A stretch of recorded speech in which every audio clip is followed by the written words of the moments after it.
Yesterday, we talked about the equities market, but this time, let's talk a little bit more about the fixed income market. And we're having a review of the market so far this week, the activities that is really what normally shapes the market. First, we had Nigeria's inflation report, which came out this week. We had the green bond. We also had the NTB primary market auction, which between the green bond and the primary market auctions, we had the results here. And just sometime last week when we had that the savings bond, we also had the results also coming in. So we'll take a look. We'll review these activities. How is it? How's investors' sentiment? How have they been this week? And then take a look at what to expect for next week. So let's bring in Adeola Aremu, fixed income dealer with FSDH Merchant Bank, to give us details, a breakdown of this investor sentiment and what to expect in the coming week. Thank you for joining us, Adeola. Thank you so much, Edet, for having me. Okay. All right. So I just mentioned I did a little bit of a breakdown for you there, but can you tell us, give us the overall sentiment in Nigeria's fixed income market this week? You know, if it's been bullish, bearish, or whatever nomenclature you want to use for it. Thank you. So this week, actually, we've seen the market has been actually very bullish, and that has got across not just even the treasury bills market, but also the bond market, the OMO space as well. We've seen markets, we've seen a lot of demand this week.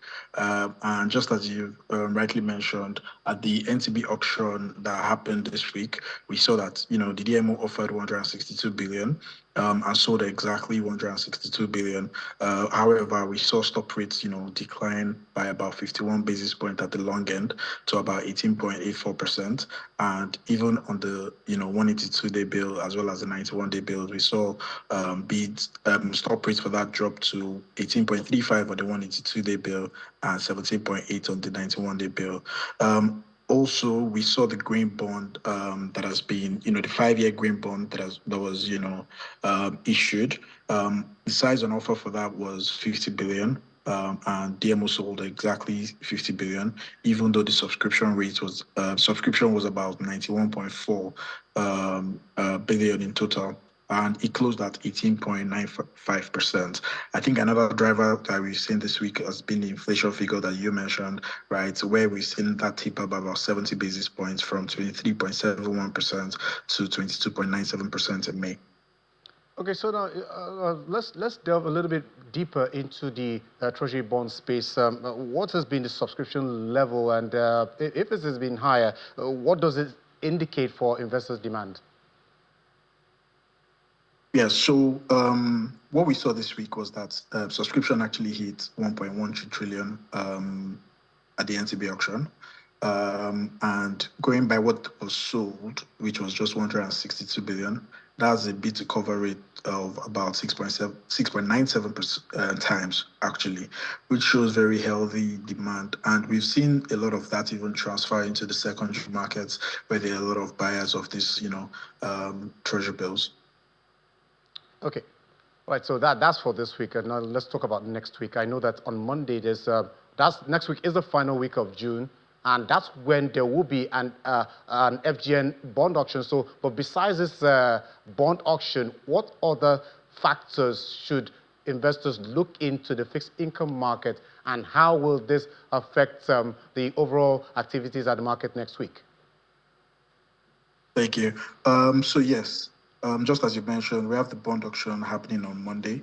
DMO has actually offered the 2029s. They're actually reissuing that 50 billion, as well as the 2032s, which is a 7-year bond. That's a new issuance, and the offer on it is also just 50 billion. So if we look at the kind of size that is being offered, which is 100 billion, compared to the kind of demand, if we take, a cue from what has happened on the NTB space, I suspect that we'll see very strong sentiment and very strong demand on the bond auction on Monday.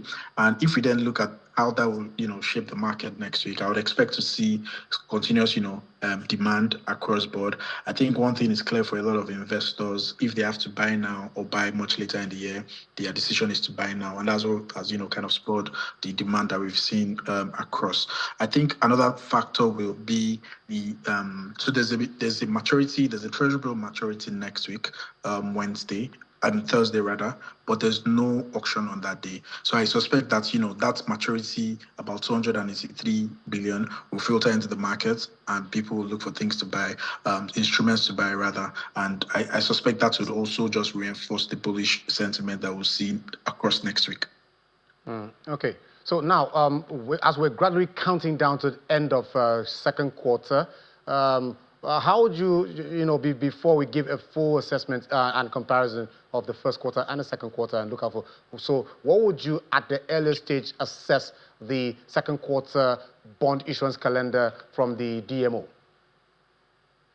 So this second quarter, we initially got the calendar where DMO was looking to issue the 2029 bond and the 2033 bond for the first 2 months, which is April and May, but then change to the 2030 bond, which will be a new issuance for 5 years, and the 2032 bond, which is a 7-year bond.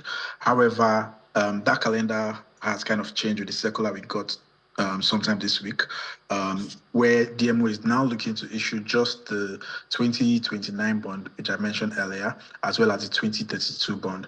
So I think for them, the reason for this will be the fact that they are all just looking at, maybe not selling too much. They can see that the demand is very strong, but I think there's some kind of body language from them looking at how they've not oversold over the last couple auctions. I think that if our tag how they've behaved, it looks like they're not looking to sell a lot of bonds at the auction, and it means that maybe for the borrowing side there may be some kind of change that we may not yet be aware of, because everybody's expecting them to oversell at some point. However, based on the way the calendar has changed between Q1 and Q2, I don't see a situation where they'll be looking to oversell as much as the market may be expecting. Quite interesting, Adeola, and I'm sure our investors are really eyeing out for what to expect next week as we gradually count down to the end of Friday's trading session. Thank you so much for your time on the show. Thank you.